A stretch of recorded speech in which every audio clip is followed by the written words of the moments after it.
One less-known expedition was led to a mountain in an African desert, since there were stories by the local tribes that there existed a network of caves out of which flying objects emerged, also been sighted by the German expeditioners. Under the cover name Wielandschmied, all the information about the technology of the inhabitants of the inner Earth, or extraterrestrials, was gathered, and through the SSE-4 was passed on to the engineers of the weapon industry in order to develop the new technology.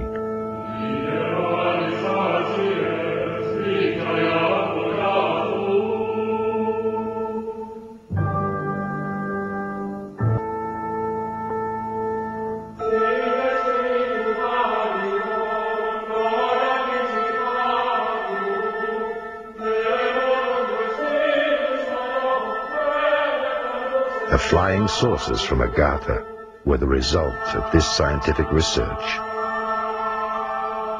The Nazis made contact with the extraterrestrials of the underground city of Antarctica.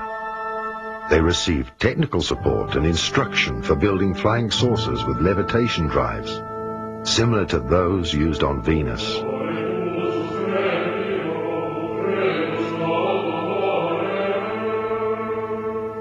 At the end of the Second World War, the extraterrestrials ensured that the technology was returned from Earth back to these cities.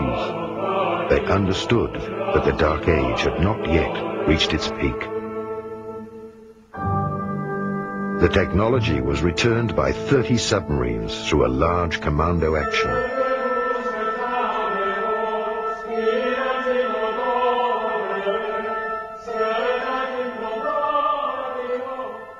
Okay, let's pick up the scenario. We were originally talking about the spiriting out of the two spacecraft out of Berlin before the Allies arrived. We said that they were put aboard two submarines. They spent 6 months at sea, and they finally landed in Argentina. Now, from that point, they were taken into Antarctica, into a section of Antarctica called Queen's Maud's Land. And there they disappeared, and they were not heard of for some time. Now, intelligence sources, and of course I was in the intelligence business at that time with the agency, reports indicated that they were in there and they were operative once again. Now, there was a major concern by world powers to go in and capture the technology and the two spacecraft which they knew were in Antarctica.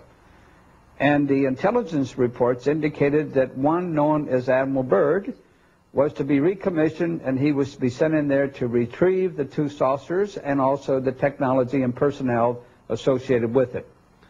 Later reports indicated that Admiral Byrd was given 8 months and unlimited funding to go in and pull this thing successfully off. But we also know that within 8 weeks he was totally defeated. Now, the supposition at that point was that there was an advanced civilization and technology, most probably alien. There were with the Third Reich and the SS who was in Antarctica, and that those great and developed technologies were used to defeat Admiral Byrd. And of course, as it turns out, even to date, they're still there. We never did successfully get them. The stories that I have uncovered about the inner Earth is that very early on in the history of the Third Reich, the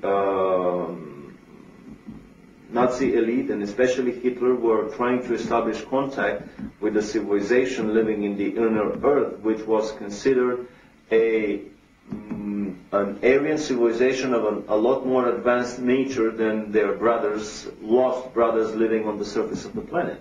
The Thule Society carries the name of the former capital of that civilization, someplace around present-day Greenland, before the previous polar shifts and before Greenland became under ice. Two expeditions were made in the late 30s, early 40s, one attempting to enter the North Polar water opening with a submarine, which proved unsuccessful.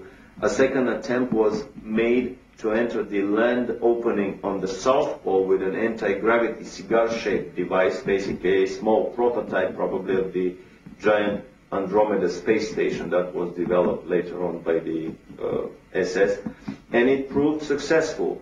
The most interesting story is the one that I heard by an American living in Florida who claims to have spent 2 months in the city of New Berlin. This is a city that was developed into the inner earth, and a part of the Germans from the South Polar colony were admitted by the inner earthlings and were allowed to build that city there. Very strict admission procedures, no previous SS members, no previous concentration camp guards and so on were admitted. The rumor is that the present-day city of New Berlin is about 2 million people of population, that they have built there most of the buildings that Hitler's personal architect, Speer, was planning to build. They're traveling on Icelandic passports. They are basically the new master race that is probably planned by the Illuminati to repopulate the planet. And there is even a rumor that there is a New Berlin embassy in Washington on an unmarked floor of a high-rise building. You probably punch a code on the elevator buttons, and when the elevator stops on that floor and the doors open, you see the sign of New Berlin in the lobby. The kids of the New Berliners study in major institutions around the globe, Harvard, Oxford, Cambridge, Yale, and basically it is not a Nazi colony that is established in the hollow earth as an enemy of the present-day American and English Illuminati secret government. The conflict is just basically the other side of the same coin. Some would even coin the new word, the Illuminati presence on the planet, that basically the World War II Nazis and the present-day Illuminatis in America are nothing more than the two sides of the same Illuminati coin. So basically, this is a colony, a presence in the hollow earth that has been established with a shoulder-to-shoulder cooperation of the Russians and Americans, organized, orchestrated, and performed through the quiet cooperation of the Illuminati government. After World War II, a military expedition under Admiral Byrd tried to recover the vanished technology. The extraterrestrials let him enter the inner earth to the Golden City. They delivered a request message for disarmament to the government of the United States. Admiral Byrd had to remain silent until his death, but after he died, his nephew published his diary. In my work with South African, Brazilian, and American geologists at the South Pole, it is clear that under the structures of ice, there are many layers of civilization, suggesting at one earlier point of time when the conditions of the South Pole were different. Clearly, there was some type of civilization there. The evidences of huge dinosaur intelligence suggest that this was one of the possible places for the Garden of Eden. This, of course, is assuming that the shell of the Earth had a different north and south magnetic pole. And with the shifting of the pole, this region became suddenly very, very frigid.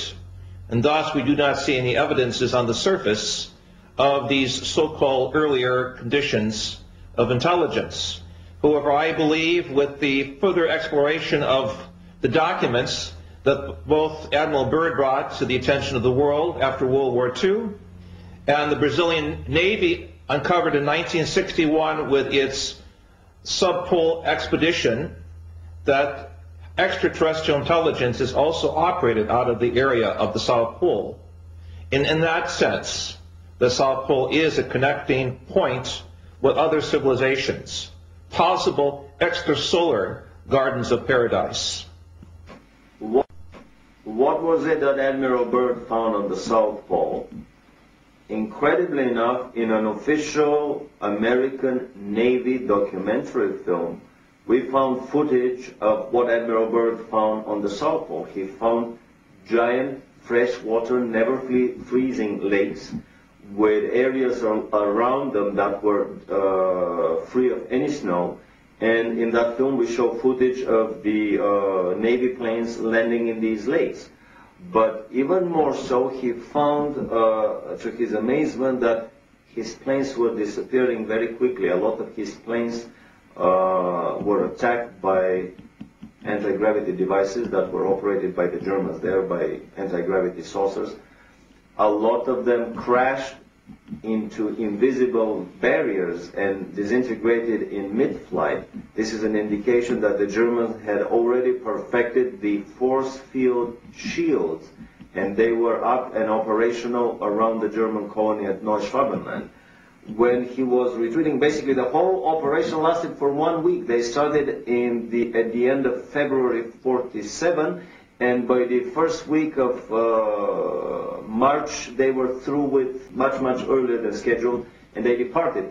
And in an interview at Buenos Aires on his way back, Admiral Byrd made the incredible statement that the Third World War would probably be with an adversary coming from the polar regions of our planet, an adversary that has the ability to fly unobstructed from pole to pole. He was referring to the Germans at their South Polar colony at Neuschwabenland that were operating their anti-gravity craft with impunity and could fly circles around the globe, and of course would shoot out of the sky any of the attacking American planes.